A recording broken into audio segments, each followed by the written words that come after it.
Hey, good afternoon. Welcome to Probate Mastery. This is a call that is often should be live streamed in the Facebook group. It's on a Zoom call as well, and they'll be recorded and put on Facebook. This is from Chad Corbett's Probate Mastery Program Alumni. We get together weekly on Tuesdays at 12 p.m. Pacific time, 3 p.m. Eastern time, and all those in between. And the idea here is to talk about how to improve our business as investors and real estate agents in probate real estate as a lead generation source, whether you're working as an investor or wholesaler or as a real estate agent. I'm your guest host this week, Bill Rose. Chad has a personal matter. He took him away and he asked me to co-host again. I did it last week and nobody shot me. Nobody threw any bombs at me.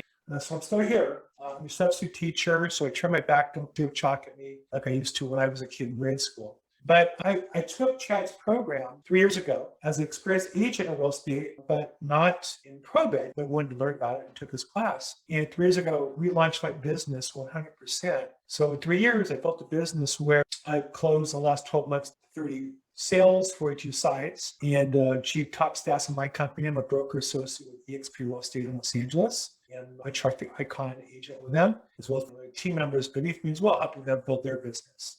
I last run my own Zoom call every week, probateweekly.com on Thursdays at 4 o'clock Pacific. And those are also streamed on YouTube. So I have a lot of experience helping real estate agents and investors build their business. But also in Chad's program, I built my business on his program. I consider him my coach. And when I took his program in March of 2019, I spent the next 30 days going to court every day, writing a business plan in the afternoon. And I've executed that plan for the last 2.5, almost 3 years. And it's been a life-changing experience in terms of increasing my income and building wealth. So I'm here today to help you guys build your businesses. If you have any questions, we'll talk about that. If you guys will do some role play or objection handling. I also have listened to Chad's calls, probably every one in the last 3 years. And mindset accountability, I can help with that as well. I'm not a coach. I don't have a program. I also like data.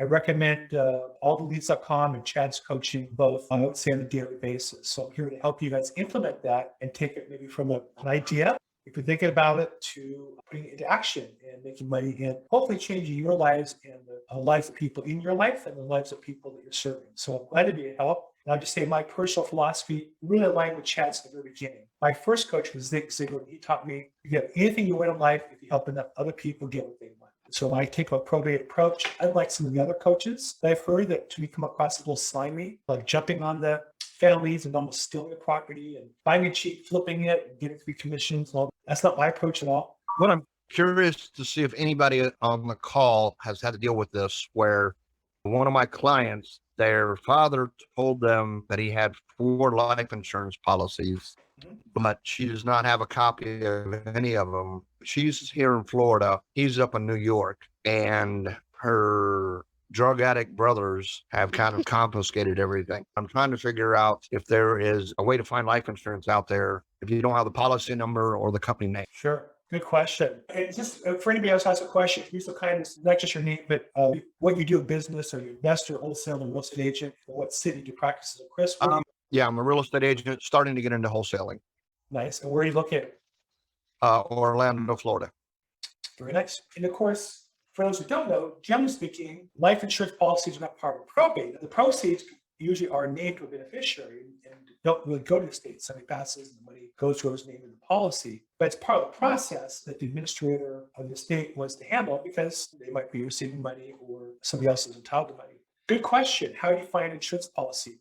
There are private investigators, I will say, that I've come across that specialize in various aspects of research for assets for heirs. And there's some who work with banks, there's some who work with insurance agencies. Have you traded those? No, we haven't. We've called a few different companies, and she has his social and birthday and name, of course. And we tried to call a few companies, but some of them won't talk to her without the policy number. Right. So the private investigators, and I don't want to say they do anything illegal, but I will say they have different ways to bend rules, and that's their tradecraft. And so I consider, just because they work in these companies over years, they have friends at some of the major insurance companies. You know, some do a percentage of the asset they collect, some do it by the hours. And I would say that I've had some mixed bags, and certain investigators specialize in certain things. So Gotcha. I have one who's great on property, like who's in the property and getting them out and helping us get cash for keys and that kind of thing. Not as good on financial stuff. So I don't really have anybody to refer you, but I would say I would do a Google search. I know there are national companies that do this type of work. I've heard it being done. I would check number one. Number two, you're in Florida. I think these kinds of questions. And again, I'm taking this as a business person. I'm primarily a real estate broker like you, and I want to build my network of attorneys. So this is the kind of thing that I would talk to a probate attorney about, because they often also have to deal in this area and look at these things. And so it's a good question for an email or for a phone call, a good excuse to call an attorney to say, hey, by the way, do you have an investor you use for these kinds of things? Because they do, they're glad to feed their person. And Right. if they don't, at a minimum, they're going to see you as being diligent and involved in that business. And then the last thing I would recommend to consider, I'm in Los Angeles County. We have the Bar Association has a very active message board, and I joined as an affiliate so I can post messages, or most importantly, read the messages from the participants. So you might see if there's a state of Florida, or if you're a county ran, county association of attorneys, because they would be, again, very involved in that type of work. I see questions about all kinds of obscure stuff, different countries, different types of assets, and things like that. Okay. All right. If you don't get an answer, send me an email with some details that you do have, and I might put that to my group in LA County, because they, again, might deal on a national basis. But try your own, and then if you don't get saved, they'll come back to me, okay? Okay. Great. Okay. Who else has a question here, problem, challenge, issue? Jamie Halliburton. How can I help you, Jamie? Good. How are you? Fantastic. Good. I'm feeling a little bit stuck because I'm not a real estate agent yet. And I think I talked about this last week. So I'm trying to figure out which direction I can go. If I know taking the class, Chad has these like 3 options to give people in probate. And a lot of it has to do with listing a real estate thing. So how do you work with investors if I'm just an investor now? How do I go about it just by not just wanting to buy their property? Does that make sense? I've thought about helping people fix up their homes and giving them money that way to be able to do that. Do you have any ideas? Yeah. I often hear questions that really the solution is, if you talk to more people, you'll figure out your path on this. Mhm. So what she's referring to is basically, Chad says, when you meet with a family, there's basically 3 options, 3 roads that go down regarding properties to inherit. There is sell it as is for cash. There is fix it up and bring it to market, or there's list it and sell the property and right away. And so I think the question I think you're asking is, how I present those options. So as an investor, you have your methodology. And for those who aren't investors, you should find an investor who works your area. And I do this all the time.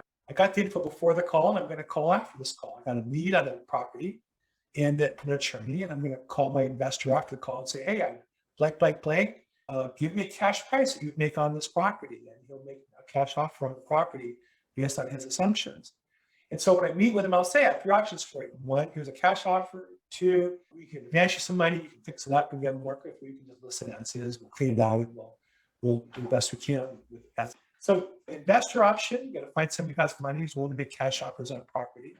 On with eXp Realty, if you're a realtor, many companies have a cash option program. We have one built into our company where you can find one that you want to work with. You can affiliate with some of these cash offer programs, this option. But I think you're better finding a local investor, because you're networking with somebody to help you build business. For improving the property, there are people who are contractors who will put the money into the project on spec, getting paid back, building escrow, getting paid at the end. And that's one option. There's also Curbio.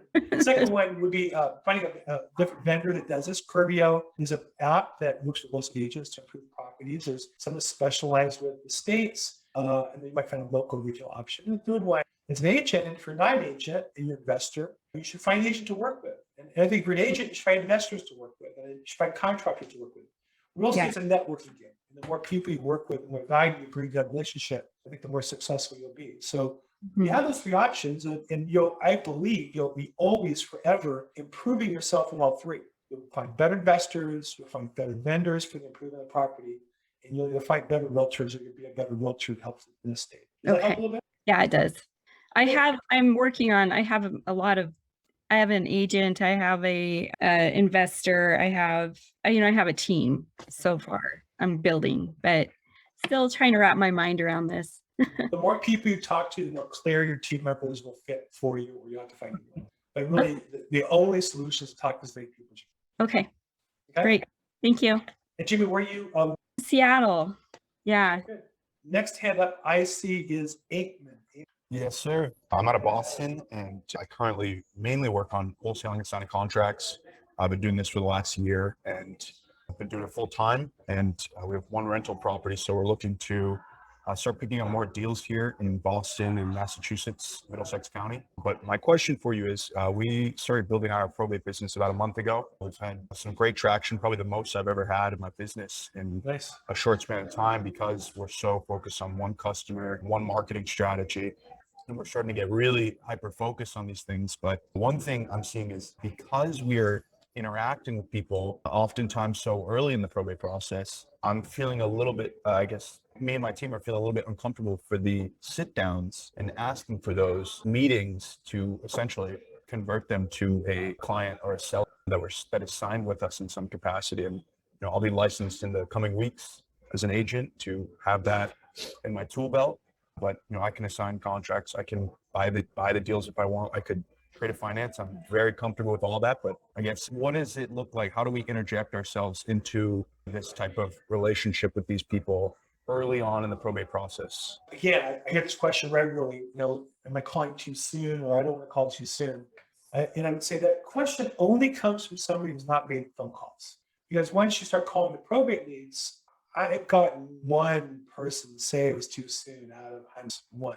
Yeah. Because by definition, that person was comfortable enough, or whatever word you want to use, enough to fill out the paperwork, file it, pay for it, maybe get an attorney and start the process because they got something they need to do, whatever that is. Sell something, buy something, trade something, do something. So it's not like you're catching them on the way home. I mean, I remember when my father-in-law passed, I had been announced, we had a house for sale. I was selling my resident.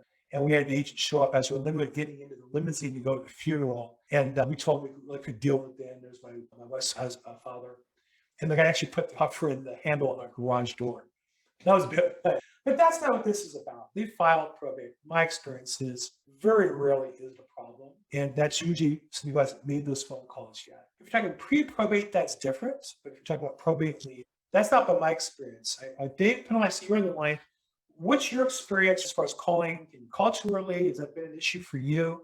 It hasn't been my issue at all. We've only gotten a couple deals on the initial phone call. So I'd rather say to the later that they're in Texas, they're not always ready to make a deal if they're filed probate. So it's always the follow-up and the phone calls that get us the business. Yeah, I think, and I had a chance to meet Dave in detail myself on my YouTube channel. And I think he confirmed, my experience is the average time from probate filing to selling a house is about 2 years. Yep. Even though it doesn't have to take that long.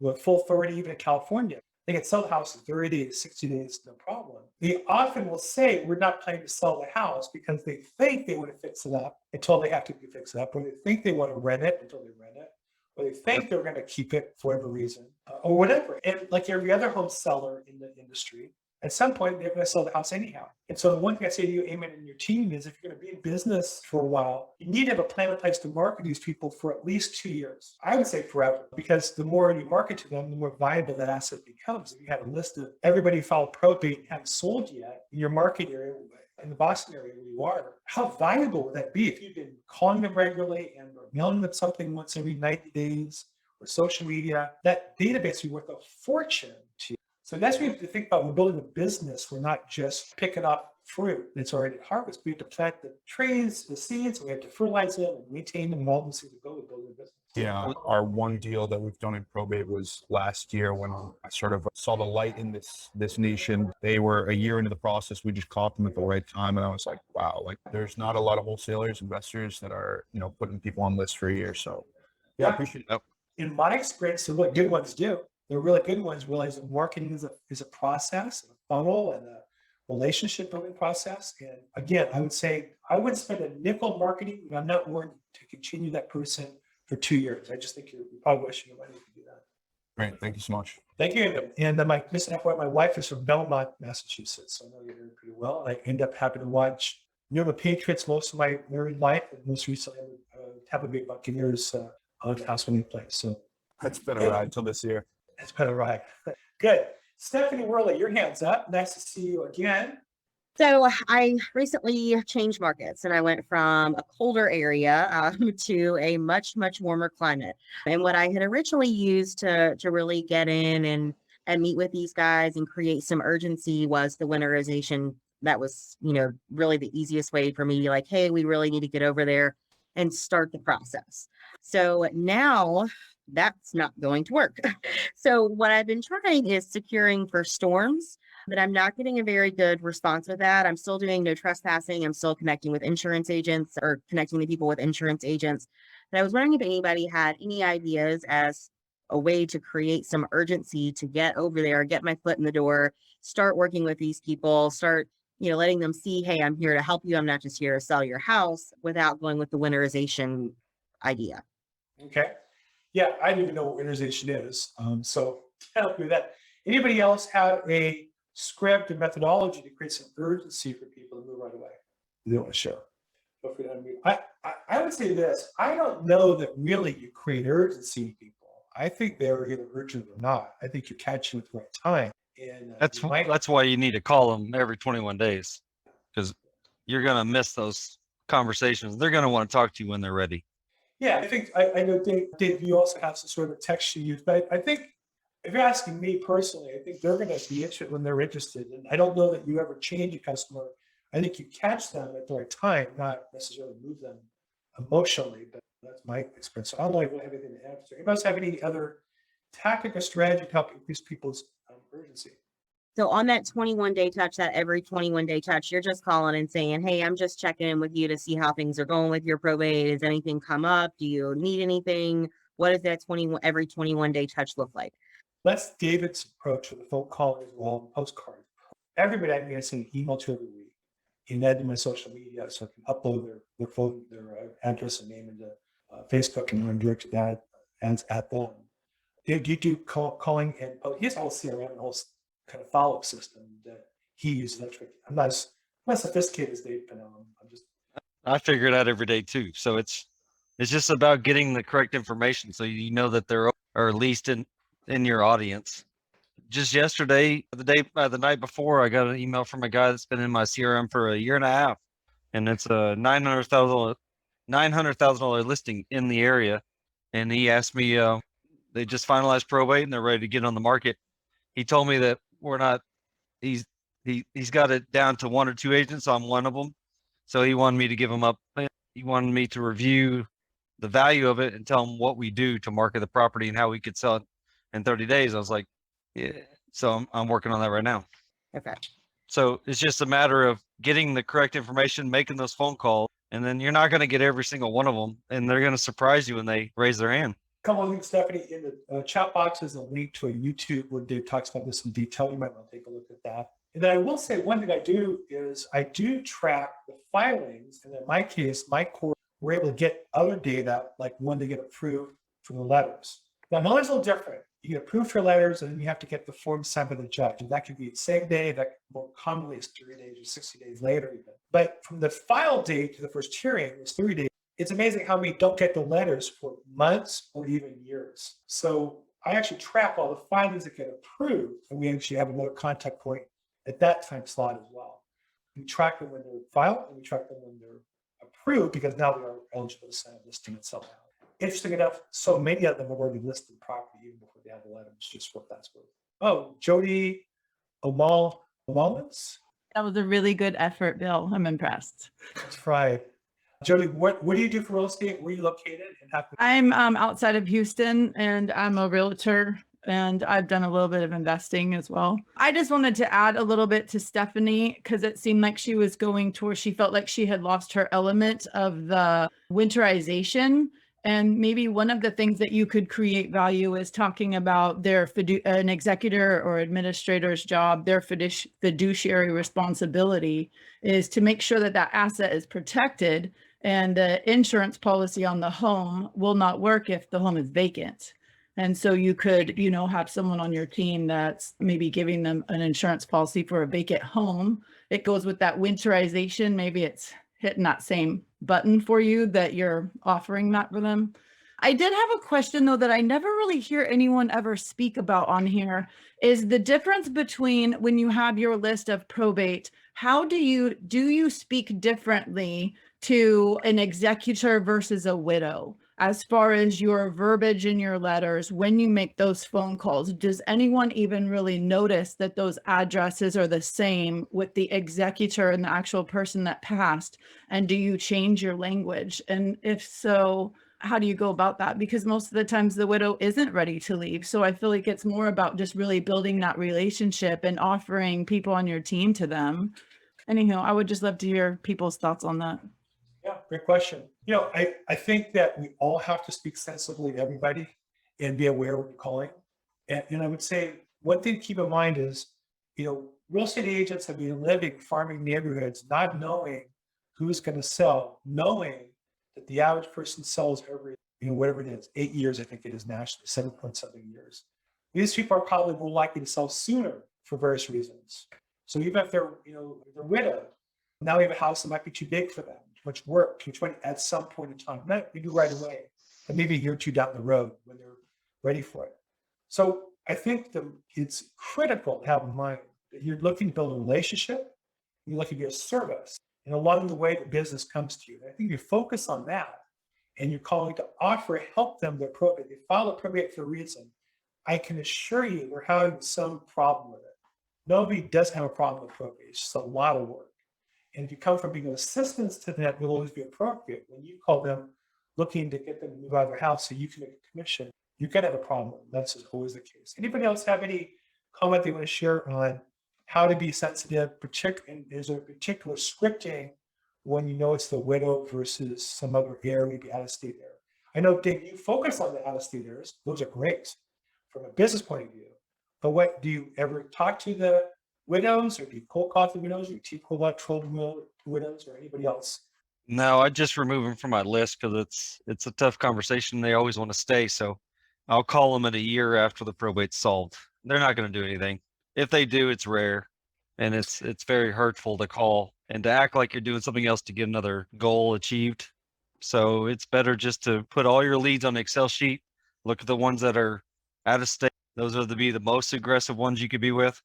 And then you got the ones that are same ad or in the local market. You got the executor in the town or close by within 3 hours, I call it. And then you have the widowers. You just need to put them on a market update every quarter and reach out to them in 12 months or even longer. So I've never gotten one from a widower, so I don't even focus on them. So now I'll show you one that I did get. I was talking to her. She well, I'm not looking to sell property, but we have a rental property. And she started to describe this question about this fence and between her neighbor, and she had to do work on it. And the city was threatening them, so she fixed the fence. And she asked me if I would come and take a look at it. And so, older woman, her husband passed. He'd managed this rental property and was kind of thrust on her. And I just went and met with her. And I'm one being able to own the house. That's my business. I'm a broker. And I went to the property. It was actually a 5-unit building. We walked around it. She showed me the fence and the whole story. And I was there for a half hour, 45 minutes. And she was done with all that. She didn't want to get to what she wanted me to help her with, which she had a question of title because she forced the neighbor next door to pay her for the work that was done. It wasn't really that much. She just turned to me and said, I really don't get involved with this property anymore. Could you help me sell it? I said, yeah. And what do you think it's worth? What do you want for it? And we sold it. It was a 5-unit property.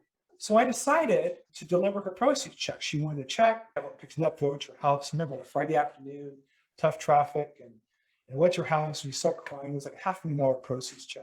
And she said to me, I've always wanted to live with my sister. And now I have the money. I can go and buy something in Arizona and be with her. Can you sell this house in your residence? And that was about 2 or 3 years after her husband passed. And so I think I would just say, if you can generally come to being a service to people, meet with them, talk to them, offer to help them with whatever problems they have.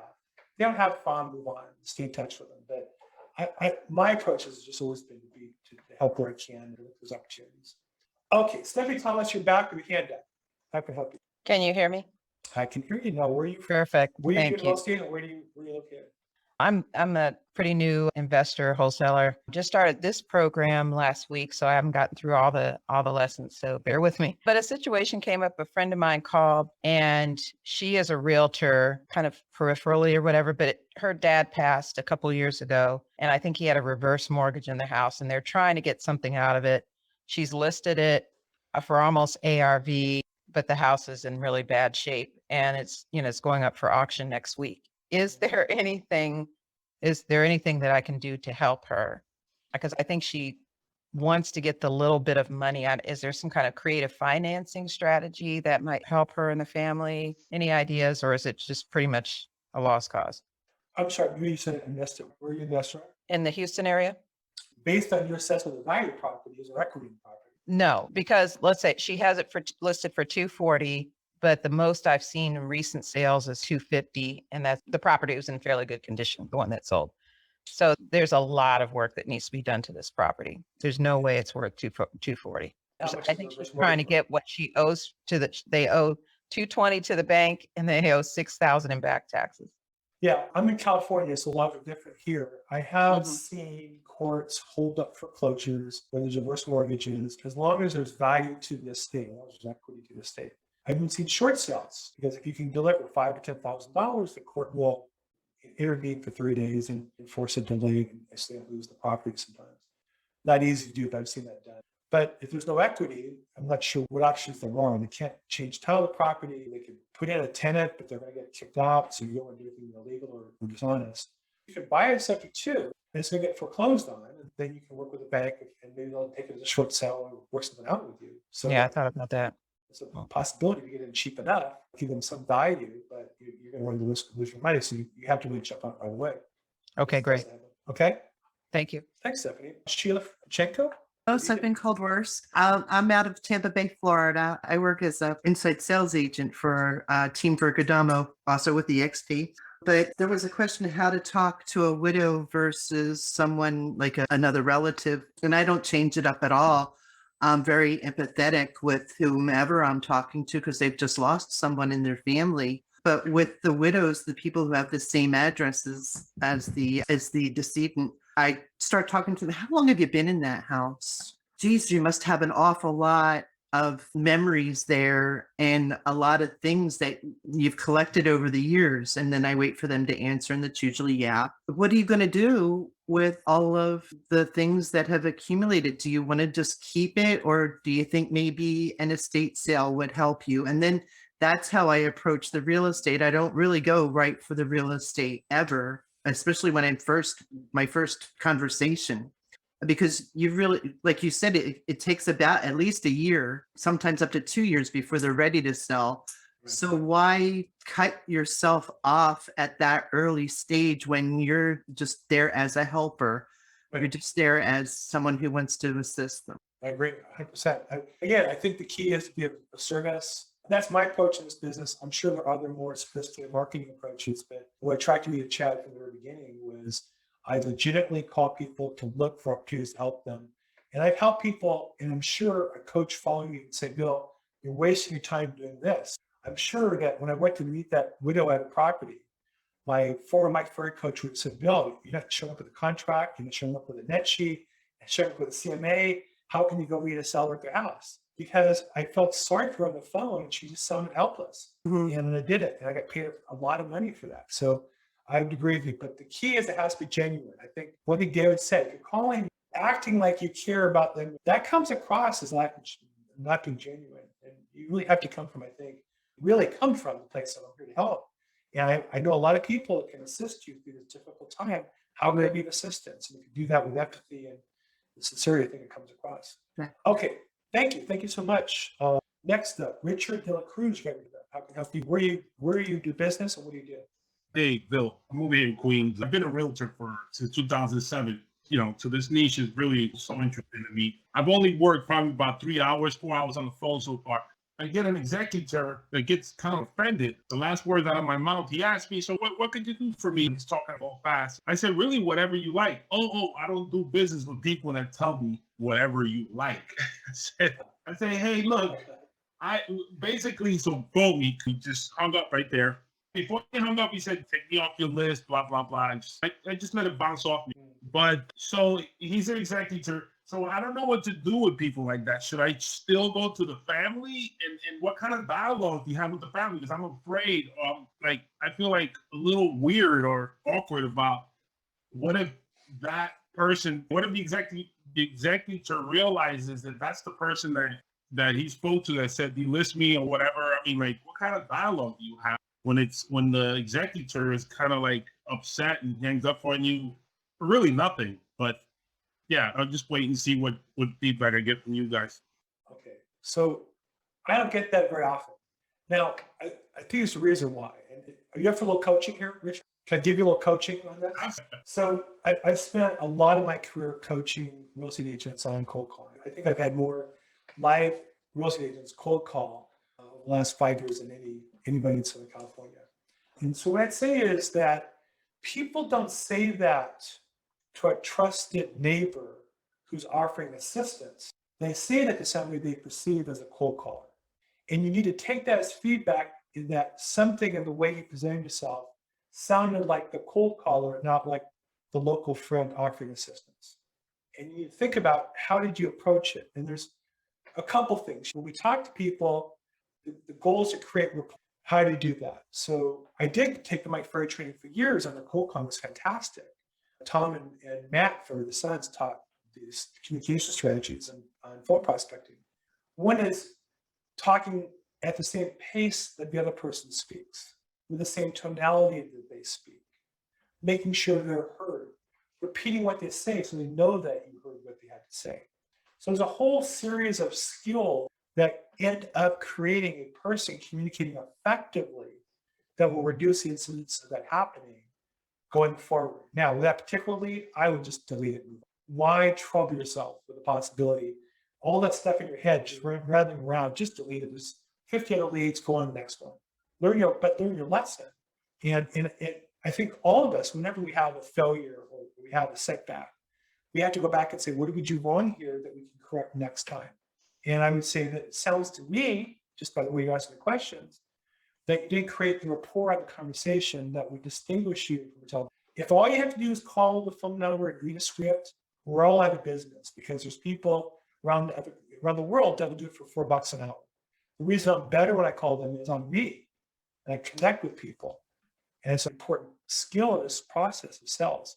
So I would work on maybe your telephone skills, the fundamental skills of communicating on the phone, and establishing rapport. Again, looking for a relationship, not looking for a check. Does that help a little bit? Yeah. It's a long process. I don't need to pretend that I just threw that get to deadline, you need to be better.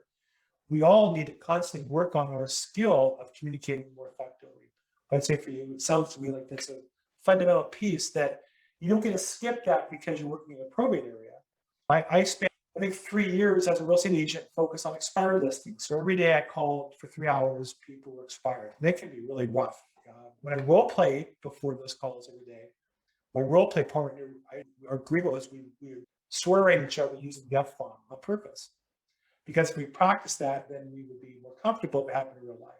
And there are people who will swear at you, but they don't really necessarily at you. They're just crying out for help. And I would just, one of my favorite books all the time is called Course in Miracles. And even though I'm Jewish, it's a Christian book.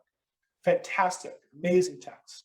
One of the lines in that book is all communication is either an expression of love or a cry for help. And so if you can hear that person that talk to you as a cry for help, they're not expressing love. If that statement is true, then they're crying for help, but you just didn't find what they needed you to help them with. Next time, try to find what it is they need. Okay? Got it. Yeah. Sure. Gio Alvagrano. Hey, Bill.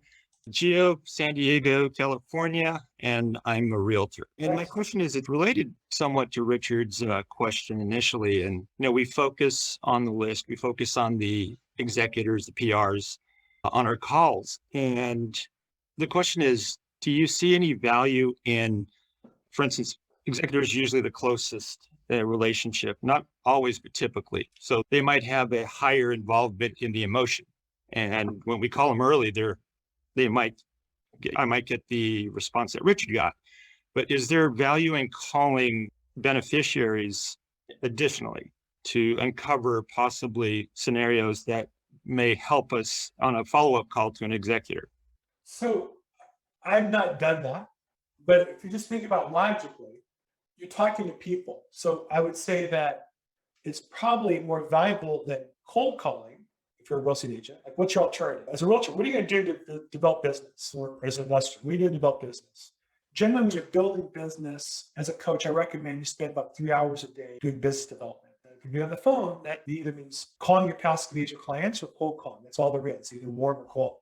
And so what are your options as far as cold calling? Well, like circle prospect, expired listings, FISBOs, are the most common ones. What you're calling the heirs is more valuable than cold calling. They're human beings. They may or may not own a house, but they know some may or may not know somebody who owns a house they have to sell or buy. One tactic you might consider with heirs, if they're not the beneficiaries or they're not the executor, is there's a way they can advance funds on their inheritance. And so you'll often find an heir who their older brother is the executor and they're a little frustrated. And it's going to go on for a while, or could go on for a year or two. And you can offer them to advance their inheritance and get $10,000, $20,000. It's expensive money, but there might be something they need it for right away, for whatever that might be, paying taxes, whatever debts they might have, or just wanting some of the cash. If you're going to inherit $2 million in a year, why not get $10,000, $20,000 down, take a vacation, and quit your job or something? So it's not for me to judge them. I'm just saying that's another tool to use. And I would have that tool at my fingertips when I call those people to maybe as a way to help them the right way. They might say, you know, I'm really frustrated. I really need the money. We're losing our house. We're losing the medical bills. Here's a way you can help somebody right away, jump in. So I have that tool at my fingertips, but I'd say if you're not going to call them, who are you calling? I coach realtors every day on my team. I tell them first, make sure you talk to everybody in your database, everybody you've met who likes you, trusts you, knows you. Call them every 90 days. If you've done that, then start calling strangers. And if you call all the executors, yeah, try some of the heirs and see what you get. I think this kind of thing, try it for 30 days and see what kind of results you get. You know, I definitely appreciate the ideal of helping these heirs that may have a windfall of inheritance, and some of them may be in the market to buy a home that don't have a home today. Yeah. Right. And they might get their inheritance and buy the house with it. So now you can expedite that process, or maybe you can advance enough for an FHA loan, and then a year later, you can refinance a conventional loan and pay it down. There's many possibilities. And I think I would definitely, the other thing I would say is you'll find sometimes heirs upset with the executor and maybe a concern they're written down the deal, and they might need a hired attorney as a probate attorney. What I kind of call just writing in the sidecar, watching the process. And so you might have an attorney that you have in your Rolodex that you can call for those kind of cases where they file the forms so they can track what's going on and look at the documents and help coach your client where you can play that role. And I would say, I don't give legal advice, but what I can do is read the documents and show them to the prospect, explain to them here's what the document says. What do you think it means? It's pretty obvious. It's in English, and help them understand the process. So, and sometimes they're not comfortable and need to hire a litigation probate attorney, not a regular probate attorney, but a probate litigation attorney, particularly in California. So those are the things I would have in my toolbox if I'm going to call the heirs. Yeah, thanks, Joe. Okay, a couple questions in the chat box. Me and the PR address is the one to say the real estate is suggested me by many probate attorneys. I realize the mail is forwarded, but the delay could be another week or two. I think that from what I would say in general, we spend way too much time focused on the first contact and not enough on the subsequent contacts. Not to say that first isn't great, but you're going to get much more business if you think about this as a relationship over time rather than as one email. If you want to jump in on the audio, I'm not quite sure exactly your question is. I'd be glad to try to go a little deeper. Kat pointed out that it's a great time of the year. Tax preparation and a CPA referral is particularly good to help finances while we're living. You know, part of probate, the toughest part of probate for what people do themselves is the accounting. And probate attorneys all have bookkeepers or accountants that do the books, file taxes and such. Having those people in your Rolodex, I know in Chad's coaching, he talks about building your team. Having an experienced probate bookkeeper is extremely valuable, cheaper than a CPA or a CPA. You can file tax returns for the state. Great way to contact people as well. Stephanie initiated insurance. These folks typing set the service to them. Okay, so Stephanie, we talked to you earlier, said that she has a nationwide agency that helps them relocate and find assisted living and such, and grants to rehab the property. And so, yeah, that's a great service. So you're going to talk about that yesterday. I think we're talking again later this week, but I just think that's a killer. If you can help people talk about relocating, fixing the house up, I think that you're bringing great tools to the toolbox. Let's see. Question. So you mentioned earlier about EXP's express offers. And have you utilized them? And Yes. if so, what was the experience? So my experience is I've not completed a transaction. Are you an agent, by the way, David?